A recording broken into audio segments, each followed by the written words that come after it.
Just rolled out of bed, having a little sip of water. And a date just to get going. These dates are good. Why did the date lose his license? Because he was driving stoned. Well, question, why does Dave Asprey have to take diabetes medication? Well, let's check it out. So recently on the net, news.com.au had an article about Bulletproof exec Dave Asprey. That's his little catchphrase, marketing term, trademark, Bulletproof. Says he sleeps 5 hours a night, lost 45 kilos, claims to raise his IQ points, but Dave is on medication for diabetes. This is not actually Dave, this is just someone else. I like how they always use pictures of lean people to get an article across, but actually Dave's still overweight. So Dave's diet is basically drink lots of coffee in the morning with a little bit of butter in there. And he uses the caffeine as a stimulant so you avoid hunger. But that's bad because then you want to eat fatty stuff later on. So Dave is taking metformin because he has diabetes. He has diabetes. And he takes Provigil, which is an anti-narcolepsy medication, which is... Provigil is stronger than cocaine. It is some strong shit, and it's because it's from the pharmacy, from the lab, it's very consistent. With cocaine on the street, you don't know what the fuck you're getting. Provigil is legal cocaine.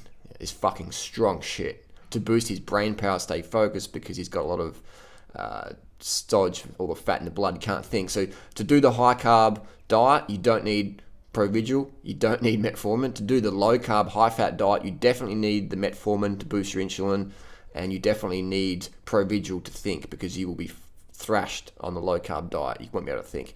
So why does Dave Asprey have diabetes? Simply because of his high fat diet. Easy. So I'm glad that Dave is transparent. I mean, a lot of his followers don't know he has to take diabetes medication, testosterone, and modafinil. Dave's been taking testosterone for the last 10 years. He's reasonably transparent about it. It's on his blog. He takes the modafinil Provigil drug, which is an anti-narcolepsy drug, which is like powerful stuff. I mean, it's like 60 Minutes did a show with him and said, Dave, maybe if you don't take the modafinil Provigil, what would happen to your brain function? So he did that, and he goes, couldn't work. So it's not the bulletproof coffee, it's the Provigil diet, it's the modafinil diet. What's your secret? Medication.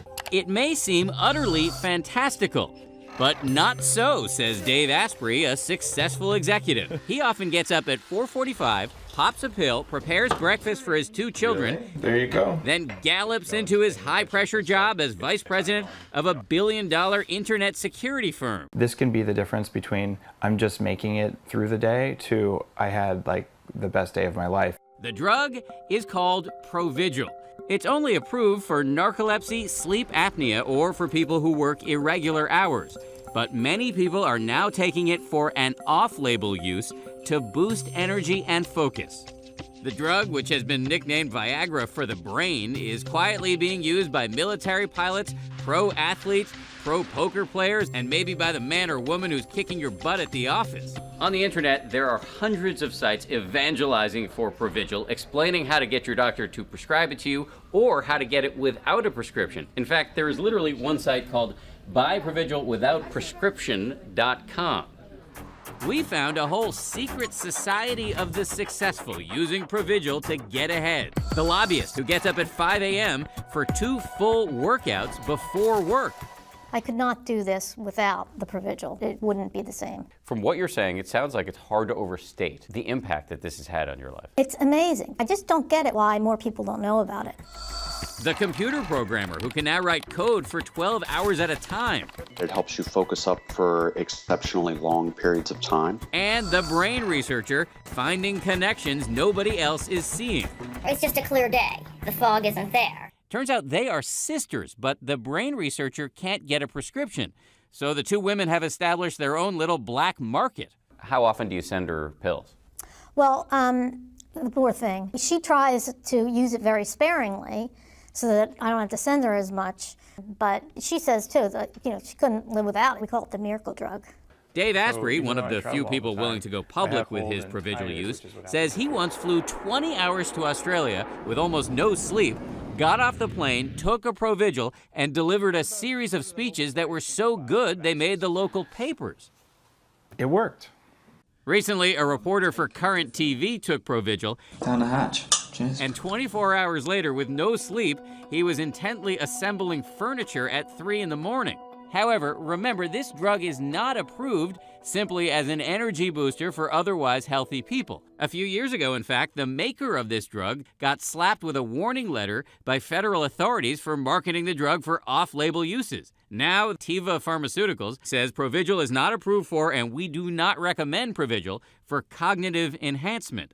We called doctors all over the country to ask them, is there a downside to Provigil? And they told us there are rare cases of people developing a life-threatening rash, but the truth is most people do not suffer any side effects. There is, however, one big fear, and it is what we don't know.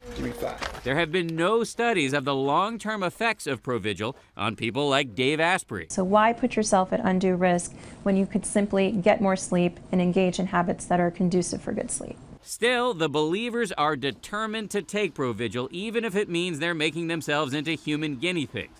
Okay, we're gonna have to start over. Dave Asprey agrees it's a miracle drug. As a kind of experiment, we asked Dave to stop taking the drug for 3 days and undergo cognitive tests to measure his concentration and reaction time. During this whole 72-hour period, he said he just felt off. I've noticed that my speech is very slightly altered. After 3 days, I watched as he popped a Provigil. All right, so I guess let's do it. Let's see. It took only 17 minutes for him to snap back. The world suddenly seemed brighter, he said. Dave compared it to the scene in The Wizard of Oz where it goes from black and white to color. And remember those cognitive tests? Even we could see it on the screen, a pronounced improvement over the day before. He says even if it were to turn out that Provigil could shorten his life, so be it. Provigil helps me do that. A little pill posing a provocative question. In a modern world where everybody wants an edge, how far are you willing to go? For Nightline, this is Dan Harris in New York.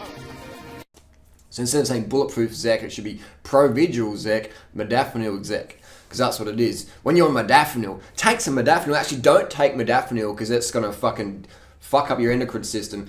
Actually, cut the stimulants out of your body. Stop taking the caffeine, etc. Eat a high carbohydrate diet. Go to bed early. Drink more water so you haven't clear urine. You won't need the fucking legal speed and coke and be jittering yourself out, whacking yourself out with all these stimulants, hardcore stimulants. People are like, sugar's a stimulant. Sugar's a fucking nutrient. Sugar's in human mother's breast milk. Caffeine's not in human mother's breast milk. Modafinil sure as fuck ain't in there. Provigil, etc. So sugar's not a stimulant, it's a nutrient. So whenever someone says sugar's a stimulant, it's like saying fresh air is a stimulant. Oh, I want to go out inside and have some fresh air, I feel good. It's like, it's like exploding your Fitball. Almost fell off my Fitball then. It's hilarious.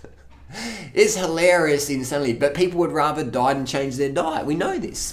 So many people say, Harley, you know, I had this conversation with them many years ago. I would be like, just giving so much time to someone and be like, oh, this and that and this. And I'm like, okay, cool. And then some people will be like, Harley, stop.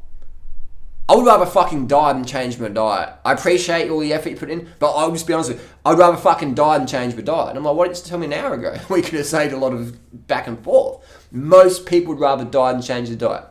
Most people would rather take toxic medications, liver damaging medications for long periods of time than change their diet. Most people would rather do that. Our job is to reach the 0.1% of people on the planet who would actually go, hey, whoa, I can actually take responsibility versus taking a medication. I'll check it out. I'll do more homework.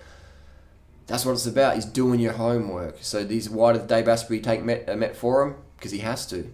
Otherwise he would die without it. His blood sugar will get so high, he'll go in diabetic coma. So Dave Asprey has to take the medication. It's a good thing he does, but if he got in Dr. Neil Barnard's program, Reversing Diabetes, he would no longer need it. So I would recommend Dave Asprey get in contact with Dr. Neil Barnard and work with that doctor about getting him off diabetes medication, getting him on a high carbohydrate diet, getting his fat down, protein down, getting his weight down as well.